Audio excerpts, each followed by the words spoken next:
podcast from CBS Sports. High drive, center field, hit the wall, grand slam. This is magnificent. Got a fantasy question? Email fantasybaseball@cbsi.com. Get ready to win your league. Where fantasy becomes reality. Now here's Frank, Scott, Chris, and Adam.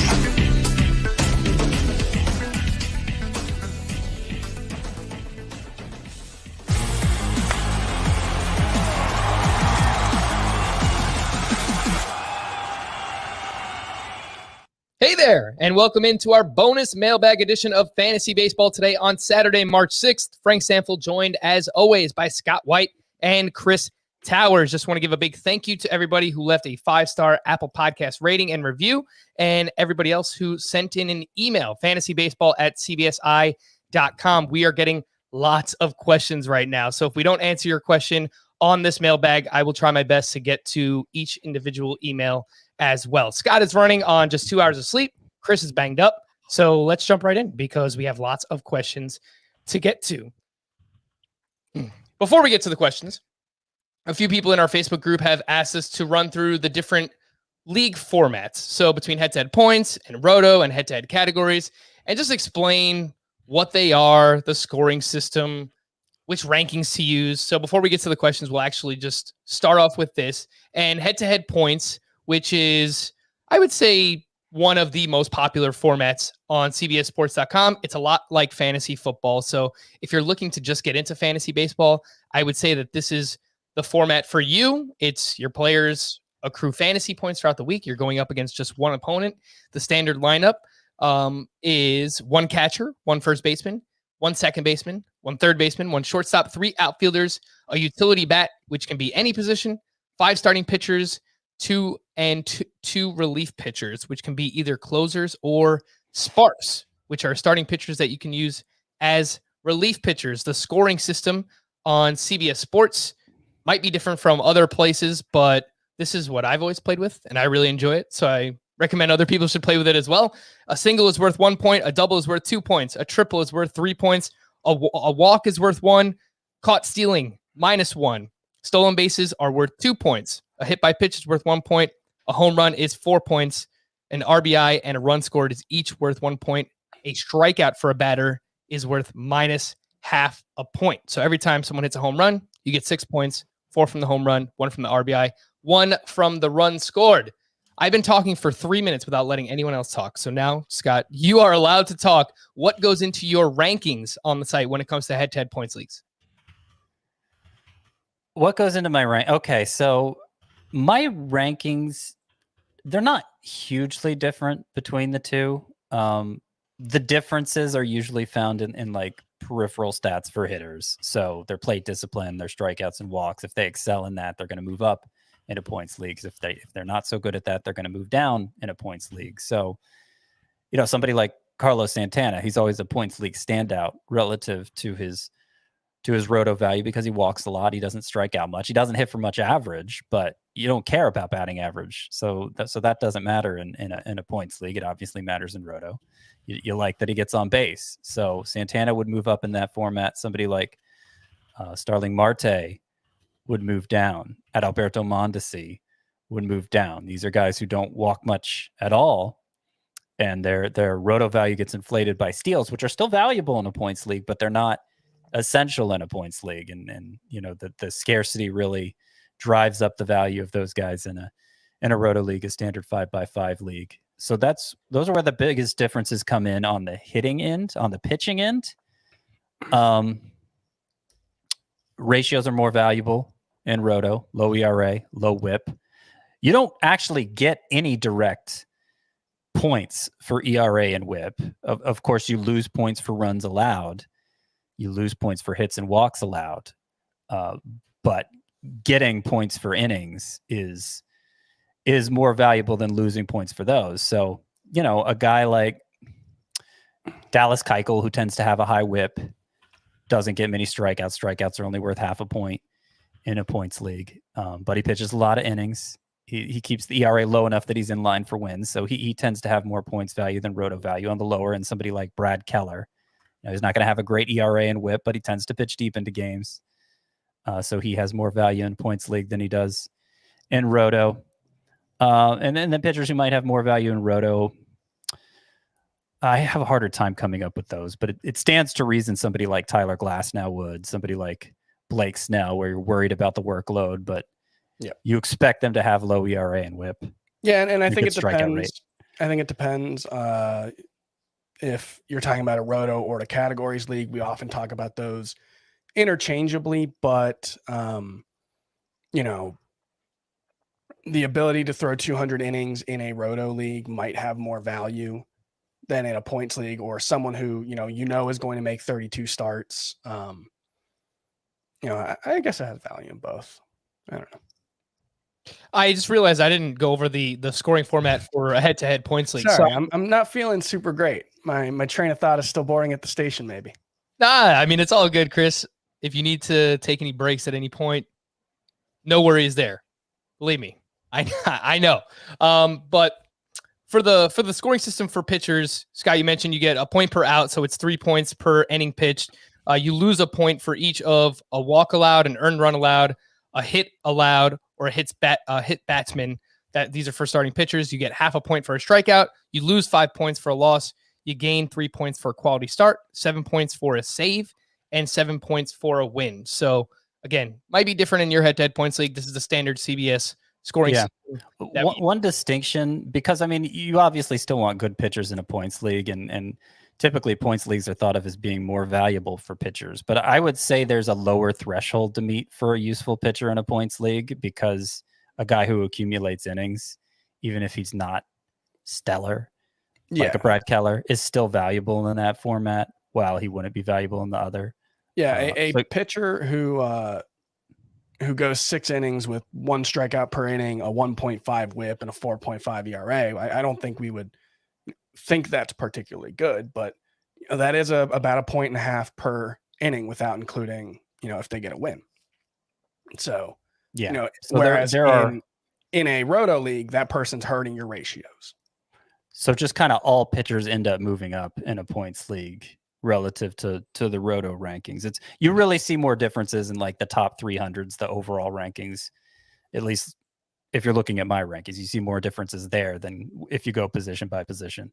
But I do think, the salary cap draft we did last week or earlier this week, where all the pitchers were like $40, like basically if you were a pitcher with an arm, you went for $40. That's 35. That's exaggerating, but yeah, I mean, like Luis Castillo went for 42. I think there is a conflation between the super high end pitchers and all pitchers in points leagues, because like the number one pitchers might score 650, 700 points. That's been about the top over the last few years. Justin Verlander might have been like 730 one year. But the number 12 starting pitcher is usually more like 500 points over the course of the season. And so, the difference between a 500 point and a 400 point pitcher is big. But I do think to a certain extent, all pitchers are getting bumped up for the high end guys. We have mentioned Roto a few times already, so let's talk about that. And it goes by a few different monikers: Roto, Rotisserie, the standard 5x5. This is the oldest way, the most traditional way to play fantasy baseball. And the standard lineup that you use are two catchers, a first baseman, a second baseman, third baseman, shortstop, a middle infielder, which can be a second baseman or a shortstop, one corner infielder, which can be a first baseman or third baseman, 5 outfielders, and 1 utility. Those are the offensive players you're using in your starting lineup. And then just 9 pitchers. It could be any combination of 5 starting pitchers, 4 relievers, 6 starting pitchers, 3 relievers. And notice I'm saying you're more than likely going to have more starting pitchers in your lineup, because most standard Roto leagues have an innings minimum of somewhere between 900 and 1,000 innings. And that's basically so that you don't just use relievers all season long and keep your ratios abnormally low. Of course, it would hurt you in other places, but that's the reason for the innings minimum. And the categories in a standard 5x5: batting average, runs, RBI, home runs, and steals. On the pitching side, wins, ERA, WHIP, strikeouts, and saves. So, Scott, you talked a little bit about the difference the differences between head-to-head points and Roto thus far. But if you'd like to expand a little bit more on what goes into your rankings, I know in head-to-head points, it's a lot of plate discipline. In Roto, I assume it's a lot of, steals are a big factor as well. Yeah, you got to. It's unfortunate how much you have to move up the base stealers just because there's so few that contribute them in with any real volume. So they end up getting inflated for sure in that format. It's probably the most frustrating part of the format. I also think there's a big difference in how you approach relief pitchers. I don't tend to pay a premium for them in either format, but it's more justifiable in a categories league, a 5x5 league, than it is in a points league where most of the points from a reliever are coming from the saves themselves. In a Roto league, they can impact more categories and just have greater influence overall. So those would be the biggest differences. Yeah, I guess might just hitters as a whole moved up because there's more roster spots to fill. That's less true in like a head-to-head categories league than a Roto league, where usually you have 5 outfielder spots, a middle infielder, a corner infielder. So that requires you to pay more attention to hitters, to prioritize them a little more than you would in either of the head-to-head formats with the smaller lineups. And it's worth noting for rotisserie leagues, if people have never played in one and you don't understand how the scoring system works, it's you accumulate the counting stats all season long. So by the end of the year, you'll need, I'm just throwing a number out there, 200 home runs to finish first place in the category. And for each category that you finish first place in, you will gain 12 points if you play in a 12-team league. If you are last in that category, you only get 1 point. So by the end of the season, a winning score will be 115, 120 points usually. So you want to be as balanced as possible because those things accumulate throughout the course of the season. Head-to-head categories is basically a blend of both head-to-head points and a rotisserie league. You're going up against, usually it's just one opponent on the other side, and the categories can change. You can add as many as you want, but typically it is the same 5x5 categories that you use in a Roto league. The biggest difference here, and I'll throw this one your way, Chris, is that there are different ways to change the standings in a head-to-head categories league. So there's one format where if you beat your opponent, you win 6 categories and you lose 4, you gain just 1 win. So your record will become 1-0. There is another head-to-head categories format where if you win 6 and you lose 4, your record becomes 6-4. So I don't know if there's anything else you'd like to add on head-to-head categories, but it's really just a blend of both, I would say. Yeah, and it allows for more strategies. I think there's more flexibility because you're not trying to win that overall year-long thing, and you can, focus on making a playoff run and other things that you don't necessarily worry about in Roto. One thing I will add is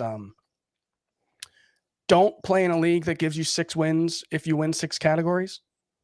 You just do 1 win per week. You have, we don't decide who goes to the MLB playoffs based on runs scored and runs allowed, who has the best run differential. That's the way you get 1 win, whether you win by 15 or by 2. That's how it should work. If you win your week 5.5 to 4.5, you should get a win because you won. I generally just from a funness standpoint, I think when you do the 10 wins per week thing, it's a lot easier for teams to fall out of the race early on in the season. Whereas, if you can only get 23 matchups all year, there's a lot more flexibility. So I think you should treat it like a normal head-to-head when it comes to the wins and losses, not, this 6-4 thing. And I will say in head-to-head categories leagues, that is where people are more likely to punt categories, because in Roto, you want to be as balanced as you possibly can. In head-to-head categories, if you just need to win 6-4 every week, it's easier to punt steals and focus on the other 4 offensive categories: batting average, home runs, and RBI. And the same thing could be said with on the pitching side. If you wanted to punt saves because they're a very scarce category, it's easier to do it in a head-to-head categories league. Go ahead, Scott. Yeah, if you set it up like Chris was talking about. If Yeah. you don't, then it's harder to punt categories. I try to, and it's difficult because you have to balance the branding aspect. Okay, this term is the known term throughout the fantasy baseball world, so you want to keep using it. You got to balance the branding versus the precision. The precise term, I think, to avoid confusion when we're talking about traditional roto scoring, I've taken to calling it 5x5 most often, because if you're talking about another categories league, whether it's roto or head to head, if people are throwing in a bunch of other categories, making it a 9x9 league or something, then suddenly the value of stolen bases is diminished considerably. So yeah, I've been trying to call it 5x5 more often just for precision purposes, but that's not great from a branding aspect. So it's kind of makes it so you end up having to cite 3 terms when you're talking about the format. And people have asked before, if I play in a head-to-head categories league, which ranking should I use on the site? And I would say if you play in a standard 5x5 head-to-head categories, the same categories as a roto league with batting average and saves, you should use our roto rankings for head-to-head categories. And if you play in a head-to-head categories league where it uses OBP or total bases, or you have innings pitched as a category, then I would say that's more translatable to head-to-head points. So in case people are wondering, I don't know if there's anything else you guys want to add on that, but I could see why it could be confusing for some people. It's less than perfect because there are a lot more hitters being started in a typical roto league than a head-to-head categories league, as I mentioned earlier. So, hitter values might be inflated if you do that. But just in terms of like, if you were going to do it position by position as opposed to overall rankings, I think it would definitely be the way to go to use roto rankings for head-to-head categories. And I haven't. Go ahead, Scott. And for overall, you can at least see how much higher the base stealers need to go.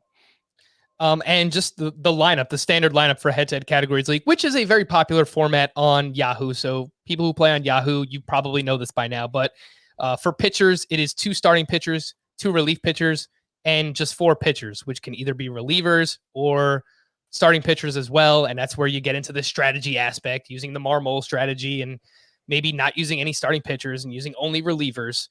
And the offensive side of things, it's the same as a head-to-head points league, just 1 of each infield position, 3 outfielders, but 2 utility bats instead of just 1. So please just keep in mind, when you send in your email questions, we appreciate them, but don't just write head-to-head. Let us know. Is it head-to-head points? Is it head-to-head categories?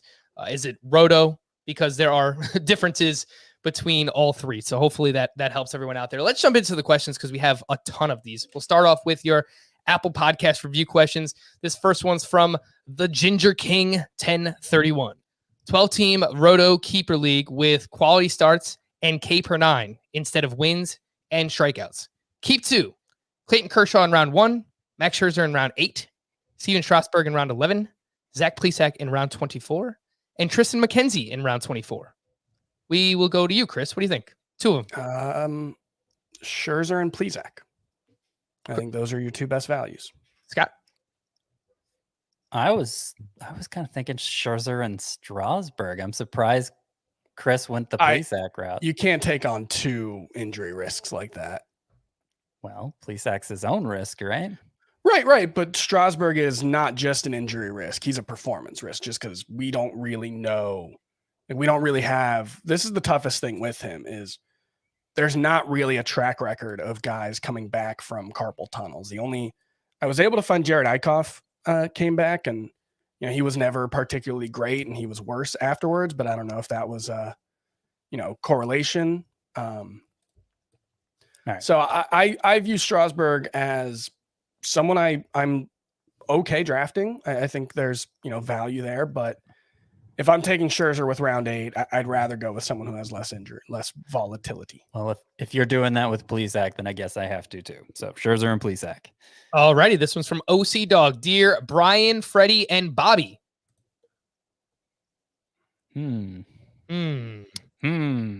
I mean, you've got to know this one, Scott. Do I? Okay, so I was thinking it was Braves related, Well- but I like Bobby Cox, Freddie Freeman. Brian McCann? I mean, that just seems like a random selection of Braves. I went with Brian Jordan. Oh, okay. I believe these are the first names of the past 3 Braves Managers for the Braves. Yeah. Okay. So Well, he spelled Freddie's Freddie misspelled, wrong. yeah. See, yeah, he spelled Freddie Freddie. Freddie Gonzalez is- Gonzalez does not spell his name like Freddie Freeman. Sorry. Yes. How dare you, OC Dog? In a 10-team 5x5 categories league.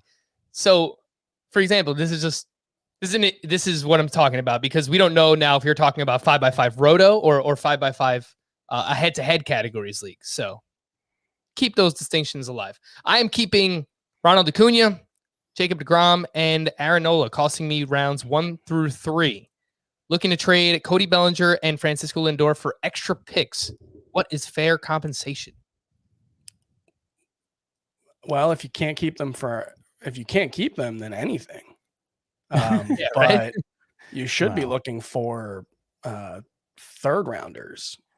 at Yeah, least.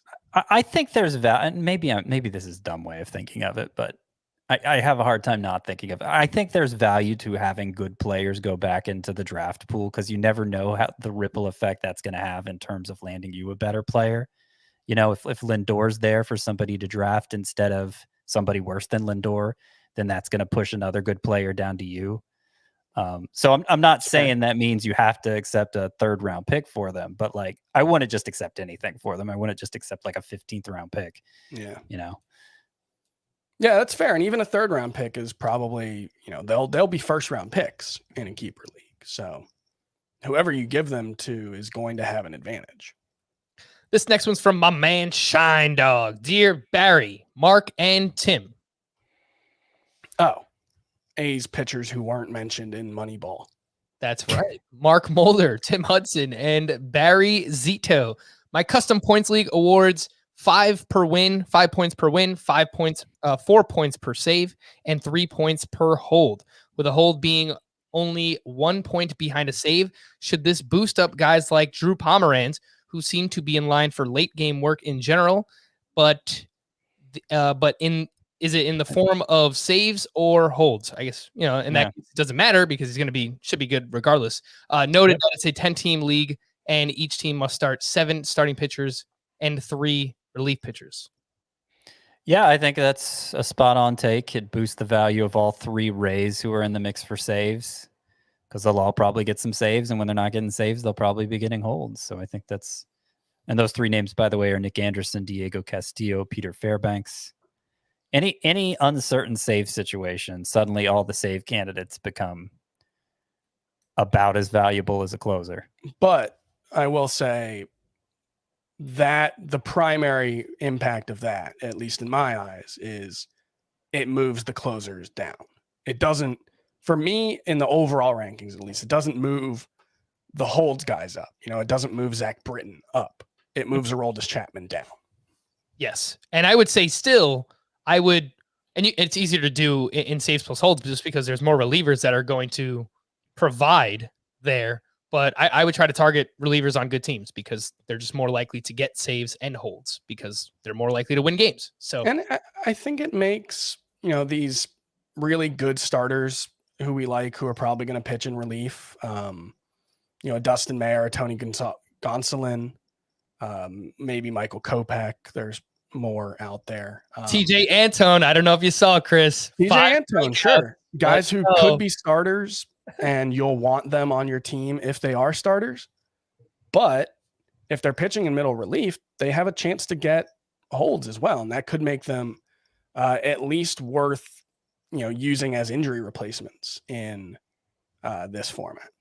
This next one's from J Congo 95. In a deep keeper league, would you deal Pete Alonso, Luis Severino, starting pitcher Shohei Ohtani, and Alec Boehm? Alonso, Severino, starting pitcher Ohtani, and Boehm for Jacob deGrom, Christian Yelich, and Paul Goldschmidt. Yes. The deGrom side. I can't say yes fast enough. Unless there's some kind, unless you've got Alonso for like a 25th rounder and Severino for a 20, and deGrom and Yelich and Goldschmidt are all first 3. And even then you still do it. Do it. Take the trade. Oh, I think I have a soundbite for that, don't I? Yeah. Take the trade. Let's go. This one's from CDMO83. I recently rejoined a league after taking last year off. Come on, man. Keep playing fantasy baseball. Can't take any years off. I need help with deciding on my keepers. Points league scoring with a limit of 7 starting pitchers on the roster. Need to pick 5 out of the following: Pete Alonso, Paul Goldschmidt, Ozzy Albies, Manny Machado, Marcell Ozuna, Javier Baez, Aaron Judge, Trevor Bauer, Clayton Kershaw, and Lance Lynn. Okay, so Machado, Albies, Bauer, and 2 more. Machado, Albies, Bauer. Then it gets a little harder. Ozuna and Kershaw. I was going to say the 3 starters plus Machado and Judge. I was going to say the 3 starters as well. Okay. Plus Machado, and I think I would take Ozuna over Judge, just less injury risk, and he's really good in points too. He walks a decent amount as well. Yeah. All right. I mean, I don't need to be talked into more pitchers. So we're going to say Bauer, Kershaw, Lynn, Albies, and Machado. Leave out the outfielders altogether. Albies over Marcell Ozuna in a points league?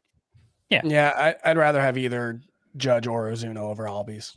Yeah, I think I agree with that as well. So if you agree with me and Chris, take an outfielder. If you like Scott's analysis, then take Ozzy Albies. This one's from Dylan Harrison. In a points league, who do you like more when drafting and why? Between Lance Lynn, Kenta Maeda, and Zach Plesac. It's Lynn for me, but I think it's pretty close between him and Maeda. They're both in like the mid to late teens in my starting pitcher rankings, I think, but I do have Lynn higher. And I think that's especially true in a points league where, he's going to go deep into games. He should make a lot of starts. He might pitch 30 more innings than Kenta Maeda. Scott? I prefer Maeda. I don't think the gap will be that big. Maeda, I think, is very consistent about going 6, which is the main threshold I want them to reach. Lynn's going to go 7 more often, 8 more often. But I'm fairly confident Maeda's the better pitcher. He's certainly thrashed Lynn in all the dominance metrics last year, and it was kind of an outlier year for Maeda, but a lot of us saw him going that way anyway. And Lynn took kind of a step back in terms of dominance last year, and kind of had like a 450 xFIP. So I have some performance concerns there for Lynn. I think the volume that he's going to provide makes him a borderline ace, even with those concerns. But I'd rather have Maeda. Yeah, and they're both going to either be 33 or turn 33 years old early in the season. I would say Kenta Maeda as well. I think it's pretty close. He's not going to go as deep into starts consistently as Lance Lynn, but he did go 6+ in 8 of 11 starts last year. Kenta Maeda did, and he allowed 3 earned runs or less in all 11 of his starts. So I don't know that he's going to be as good again. It's a good division to pitch in, obviously. He doesn't have to face his own lineup in the Twins, but will consistently get the Tigers. The Royals are improving, but I think, he could still do well in that matchup as well. So it's Kenta Maeda for me there. This one's from Brian2951. You guys rock. Thank you, Brian. Hyped for fantasy baseball today in 5. Go check it out. I would like to hear the stories of your journeys into the industry. Also, what's one player each of you must draft this year? Honestly, I don't know how you guys got into the industry either. So, I mean, not that we need to spend a ton of time on this, but other people have asked before. I got very lucky, which everybody who gets to where they're doing it on the level we are, I mean, that was the main thing that happened, is you had a very lucky moment in your life where your resume found itself in the right hands and at the right time, and so you got the opportunity that very few people get. That's really the biggest thing. I mean, I majored in broadcast news in college, so I went to journalism school. I got a job writing for a newspaper right out of college, just in a small town in South Georgia, but I had the freedom to write my own column. I was the sports editor of that paper. So, that gave me a chance to kind of like show off my writing chops and gave me some published material to submit to CBS. And I just submitted it blindly. They weren't like, I didn't find anywhere where they were like taking resumes or something. I just started sending resumes and writing samples everywhere. And 6 months later, I heard back from CBS. So I don't know, that I kind of had a really easy / lucky path. I mean, I'm sure there was some ability that stood out that obviously allowed that to happen, but you got to get lucky. There's not a lot of these jobs out there. Chris, I don't know if you have a Cliff Notes version of that for yourself. No, it's very similar. I was talking about this on Twitter the other day, just the impact of luck and how much that played a part. I got hired at the Miami Herald out of college. I was still working at my college newspaper at the time. I was the managing editor. I got hired at the Miami Herald, actually because a page designer from the Miami Herald got hired at CBS Sports to work for the fantasy team. So I replaced him at the Miami Herald. Then 10 months later, I got hired through a staffing agency because I saw a posting. I got lucky, and I was doing the player notes for CBS Sports for 3 or 4 years and just worked my way up from there. That's something to point out too, is like both of us started. We were originally hired to write updates back when CBS had their own player updates. Now we get the player updates on the player pages from other sources. But we used to write our own, and that's how Chris and I both started. And then, over time, there were openings to become more featured writers. And I mean, that was even before this podcast. This podcast has been going on for over 10 years now. And I started before that. And then the podcast came along, and I guess we just did a good job because they kept asking us to do it. Yeah, I mean, it's like in all things. I think if to reach any level of success in any career, you need a little bit of luck, a little bit of talent, and a lot of hard work. I think is the main way I'd say it. I will say if you're in college or if you're in high school and you do want to work in journalism, for me at least, my time at the student newspapers in high school and college were extremely valuable because you need the space to mess up is the way I would say it. Making mistakes is really valuable because you learn from them, but you want to be able to make mistakes when the stakes are low. And it's great for networking. You'll meet a lot of people, and you get practical experience. So, if that would be my biggest piece of advice for any young person who wants to get into really any form of media. And I'm happy you mentioned hard work there, Chris, too, because you guys use the word luck a lot. And yes, there is luck involved, but I have no doubt that you guys put in the hours and the hard work to get where we all are at this point. So it was a little bit different for me. I started off as an intern way back when, Fantasy Sports Network. I was working some radio, some video. I started off as a radio producer, worked up to a video producer, got some on-air opportunities. I was writing about fantasy all along, and I had my own blog way back in the day, fantasyondeck.com. There might be some YouTube videos somewhere of me when I'm like in college. So if you want to go laugh, go, have some fun with that. And just to piggyback, Chris, off what you said, if people want to work in media today, yes, it's ultra competitive, but there's never been a better time, in my opinion, because you can do everything from the confines of your home. You can make a blog. You have a webcam on your computer. You can do a video. Yes, you might need some funds, but you could buy a microphone. You could start your own podcast. You could do all these things. So, I mean, just work hard at it, be yourself, and hopefully good things will happen for you. We didn't answer the second part of this question. Just give me a name. Chris, the one player you must draft this year. Well, I'm updating my most drafted spreadsheet, and it looks like I'm up to 8 leagues, and I have Ian Anderson, Jose Urquidy, and Byron Buxton in 4 of them. So those are my most drafted players so far. And I would say of the 3, Ian Anderson is the one I'm most excited about. Urquidy's, I'm kind of surprised he's there. Scott, if people don't know who you want to draft at this point, then they are not listening to the podcast because our past couple of podcasts have been just all like, who are Scott's favorite players to draft everywhere? Let's say it together. 3, 2, 1. Brian Hayes. We didn't say it together, guys. No, I thought it was going to be Trey Mancini. That's why. Oh, jeez. All right, Brian Hayes for Scott. For me, I'm all over Austin Meadows and Chris Paddock. Those two are my guys this year. All right, let's move on to the next from Hugo Robinson. What are your thoughts on punting steals and saves in a 10-team weekly category league? Spoke about Head-to-head categories. Fine. Yeah, I assume so. That's the format to do it in, assuming it's set up like Chris talked about, where it's 1 win.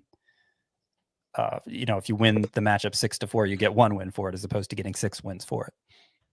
Even where it becomes your record, where the 6-4 becomes your record, I don't mind punting 1 category. Punting 2 becomes a little bit tougher because there's a slim margin for error there. But even in leagues where I've played, where however you win, that becomes your record, I typically try to punt steals because. And if I happen to be in the spot where I can draft like Acuna or Tatis, obviously I'm not punting steals. I'm not passing up those guys at the start of the draft because I have to punt steals. But if the steals don't come easily, I'm fine letting them go in a head-to-head categories league. This one's from IL Bengal. 10-team keeper league, head-to-head categories. Keepers are Juan Soto, Shane Bieber, Walker Buehler, Bo Bichette, Kyle Tucker. Picking 7th, and it's not a snake draft. Bauer, Darvish, Harper, Scherzer, and Nola will likely all be there at pick 7.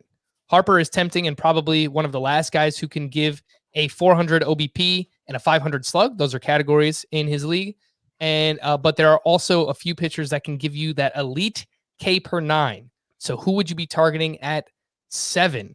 Scott, what do you think? Bauer, Darvish, Harper, Scherzer, Nola among that group? I would be targeting Bauer. I'm the only. Bauer. I think I got the right names here. Bauer. I think I'm the only one of these 3 who ranks Bauer among the highest among the pitchers available. So I know I'd be the only one who'd say Bauer, but I don't know. Would you guys say Darvish, or would you go with? I think Scherzer is actually my number 4 starting pitcher, but I think I have Harper higher. Okay. I think I would lean with a pitcher because this person already has Soto, Bo Bichette, and Tucker. So they have 3 hitters. They have 2 pitchers in Bieber and Buehler. All 3 of us have a different 4th ranked starting pitcher. So Scott would say Bauer, Chris would say Scherzer, I would say Aaron Nola. He's my 4th ranked starting pitcher. I actually think it might be Harper though, because I think obviously Soto's a top 5 pick, but I think we all value Bieber just as much as him. Maybe in this format because OBP Juan Soto might be a little higher, but Bieber and Buehler are even with us all being down on Buehler, I think he's still a 3rd round pick for me. So you got a 1st round and a 3rd round pitcher. But for the hitters, it's more like a 1st round hitter and 2 4th round hitters, I think. Yeah. I'd rather get the elite arm while I can. Well, we know that, Scott. I know.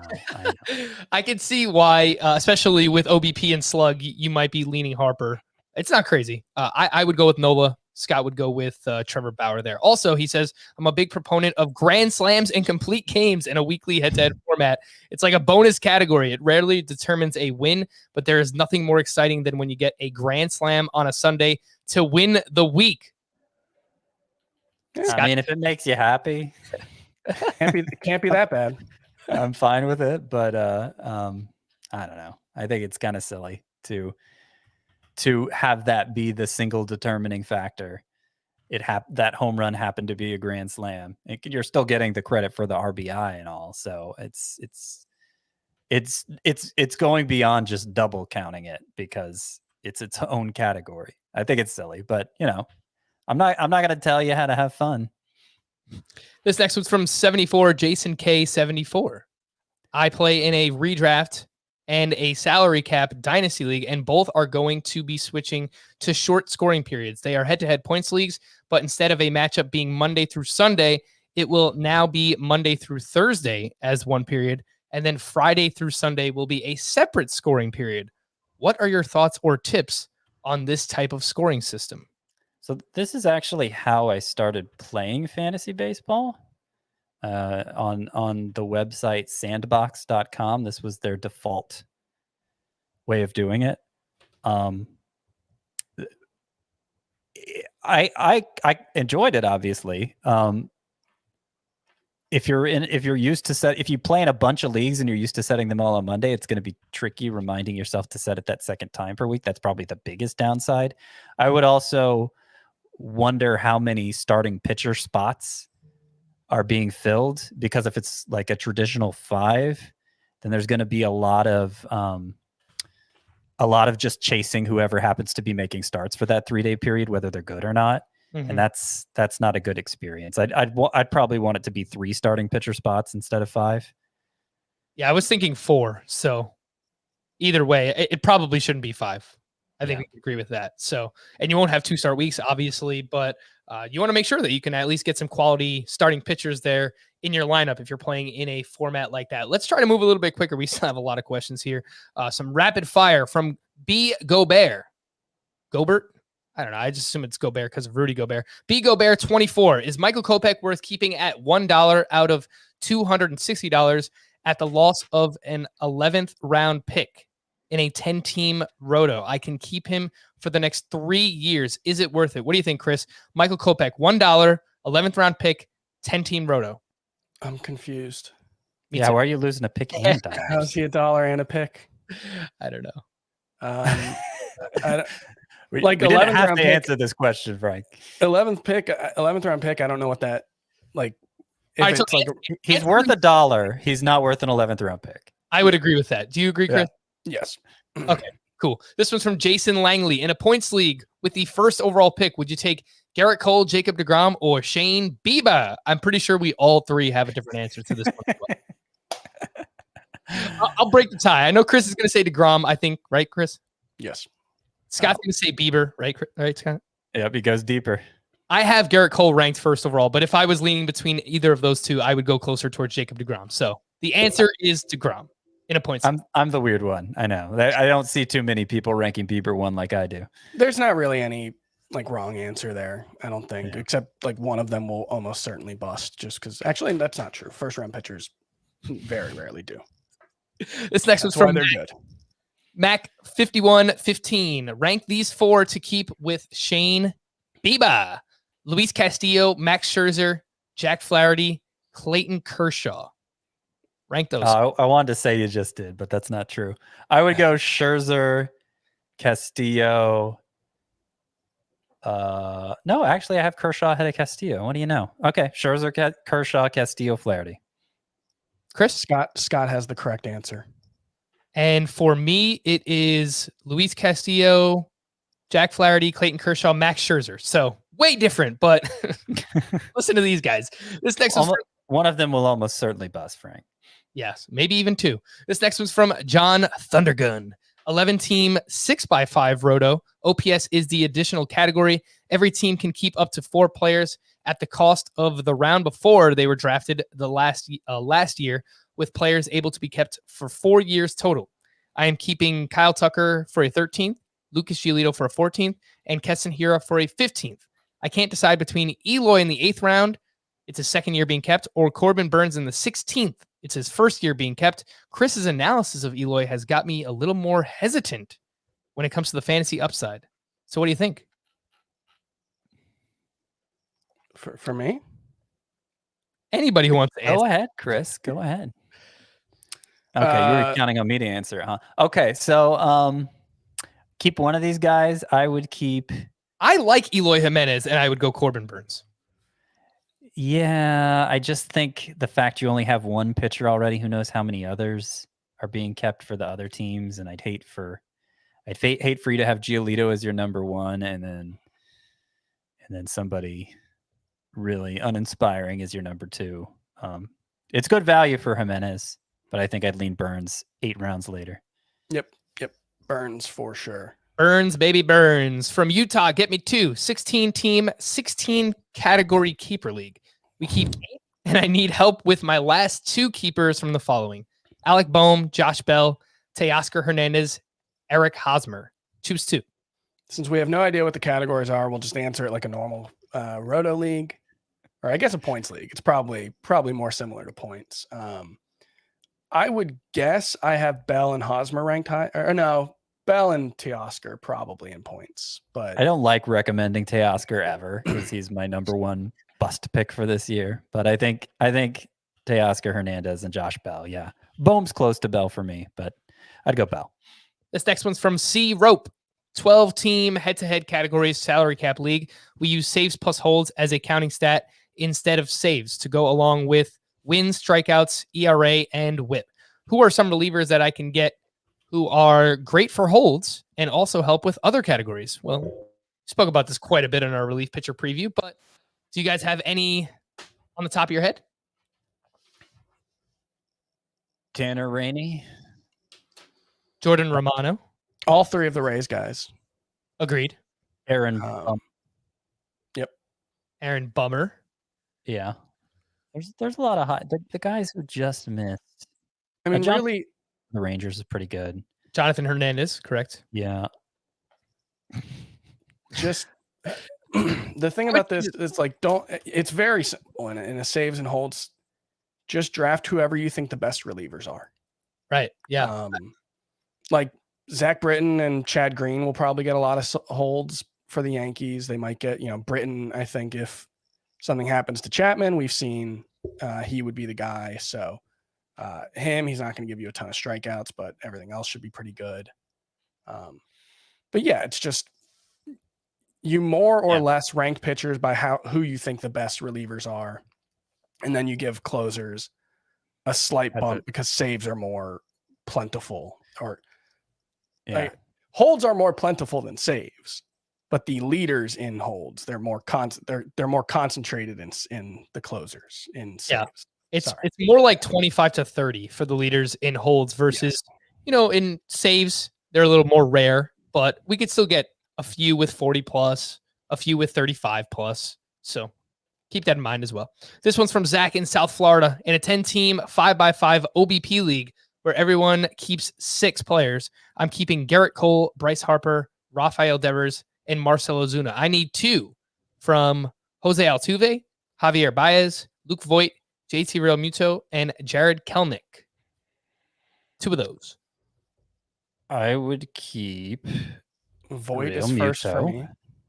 And I think Voit and Realmuto. Yeah. I think so as well. And no reason to really consider Kelenic when it's only 10 teams, 6 keepers. I mean, a deeper keeper league. Should be able to redraft him, I would imagine. Or, there's always going to be good players to cycle in every year. You don't need to stash a guy in advance of him becoming a stud. If you are watching on the video side, don't go anywhere. If you are listening on the podcast side, we're going to take a quick break. But when we return, we have some of your emails, fantasybaseball@cbsi.com. Don't go anywhere. So I didn't get to these last week, so let's start off with some of these questions. I feel like I said these a lot in that sentence. This one's from Jared. In a keeper salary cap categories league, I need some help. Do I keep Framber Valdez for $5, Zach Plesac for $5, and Sixto Sanchez for $5, or just keep Zach Gallen for $14? Well, Valdez may not pitch this year, which is crazy. I don't understand how it's possible that he might not pitch all season with a fractured finger on his non-pitching hand. Finger that pitched through. Yeah, on his non-pitcher hand. So there must be something going on there. That's crazy. Hopefully you can wait until we get more information, but I would rather have Gallen for 14 than Plesac and Sanchez for 10 total. Right. I would agree. The Valdez thing, it really hinges on that. And John Heyman sounded pretty confident with his report that's what the outcome's going to be for Valdez. I'm not saying it's for sure, but I'm assuming that's what it's going to be, season-ending injury for Valdez based on what John Heyman's reporting. We'll see. Oof. Oh my gosh. That is come on. Starting pitcher already stinks as it is. We can't have this happening already. This one's from Colin.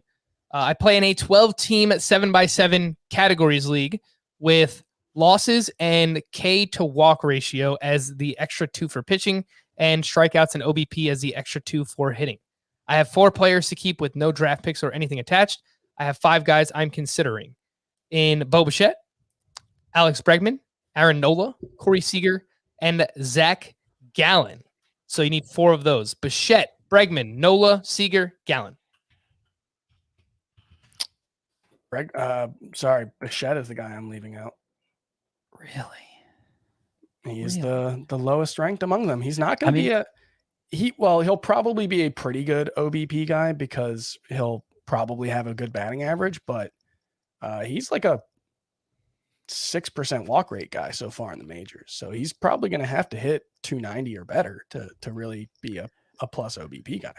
His ADP is higher than both Bichette and Seager, but I would than Bregman and Seager, but I would also prefer Bregman and Seager than Bichette. I'm just surprised. I was thinking Gallen. I guess really, there becomes an issue of you keeping both Seager and Bichette. What does that mean? What kind of lineup spot do you have for both of them? Do you have a middle infield spot, or is Bichette automatically your DH and blocking you from getting any other? Mm-hmm. That might decide it for me whether I throw back Bichette or throw back Gallen. Yeah, all of these players are top 35 for me in the overall Roto rankings, except for Bichette. He's 43rd. Yeah, I know it's tough because it's a keeper league and you want to keep the young guy in Bichette who has pretty massive upside, I would say. But I'm with Chris. I think I would leave Bo Bichette out of that. Yeah, and if 2022 and beyond is a concern, then I do think that changes it a little bit. But none of those guys are so old that you expect much of a drop off anytime soon. This next one's from Spencer. Dear Mark, Sammy, and Ken. Mark McGuire, Sammy Sosa, and Ken. I was going to say Street Fighter characters. No, 14-team head-to-head categories league with OBP instead of average and quality starts instead of wins. We can keep 3 players. Keepers can be kept for up to 3 years. I'm already keeping Tatis in the 20th and Aaron Nola in the 9th. I'm debating between keeping Garrett Cole in the 4th round. He has 1 year left, or Wander Franco in the 23rd round with 3 years left. I always find this question so interesting. Don't overthink it. Like, it is possible that Wander Franco steps into the majors and becomes an impact player, but let's turn the clock back 3 years ago, or 2 years ago, I guess at this point, going into 2018. Vladimir Guerrero was in, or 2019, sorry. Vladimir Guerrero was in the same spot Wander Franco is. Historic, generational type prospect. He was being projected as like a top 15 hitter by most projection systems. He was a top 50 pick. If you chose between even someone like Max Scherzer, or actually Max Scherzer was great in 2019. So if you chose between Max Scherzer in 2019 and Vladimir Guerrero right now, Vladimir Guerrero would have been the wrong pick, even with the keeper value. And so I just think you take the sure thing at the It's already such position. a discount. Yeah. Cole in round 4, and it's only for 1 year. I get that, but yeah, I agree. And it probably puts you in a pretty good position to win because you're starting your team with Tatis, Nola, and Garrett Cole. That's pretty damn good in a 14-team league. This one's from Brad. I made a significant trade. We'll go with All right, Chris is writing something in here. I couldn't think tell. it's significant. Significant trade with my brother. I'm wondering what you think of the trade and would you have done it? I traded away Trevor Bauer and Jose Berrios for JT Realmuto, Alex Bregman, and Ian Anderson. Mr. Anderson. I don't think I'd do it.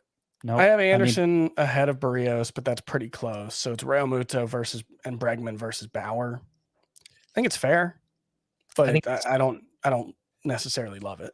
I wish I knew how deep the league was. Yeah. I'm assuming shallow just because most people seem to play in shallow. And if it's the shallower it is, the more I want the best player in the deal. And I think the best player in the deal is Bauer. So that's why I lean that way. But it is close. It is close. And if it was a deeper league, I might swing the other way on that.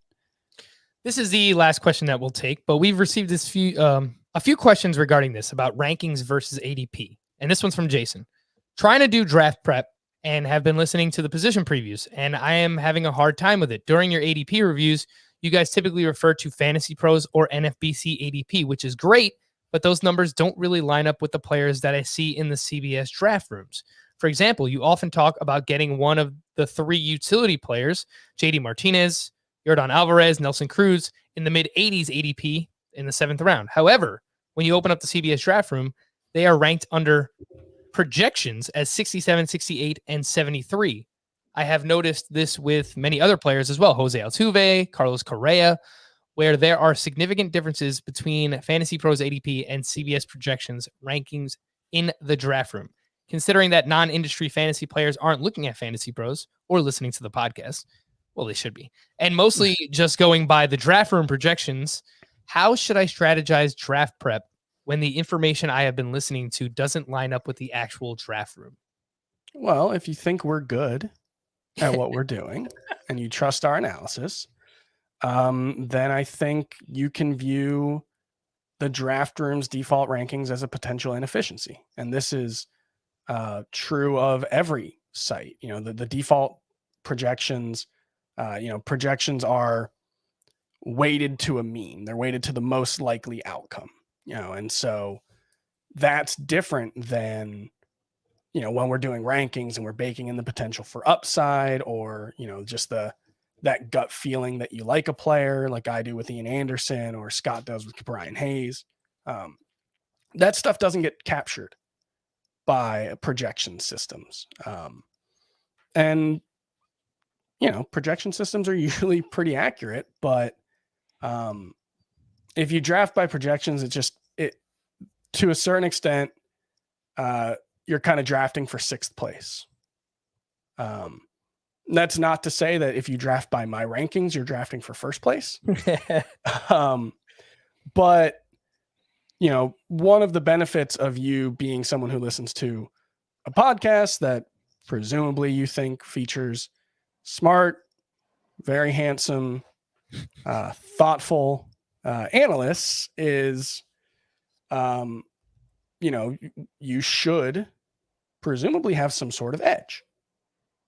And I would say that's kind of how I view it.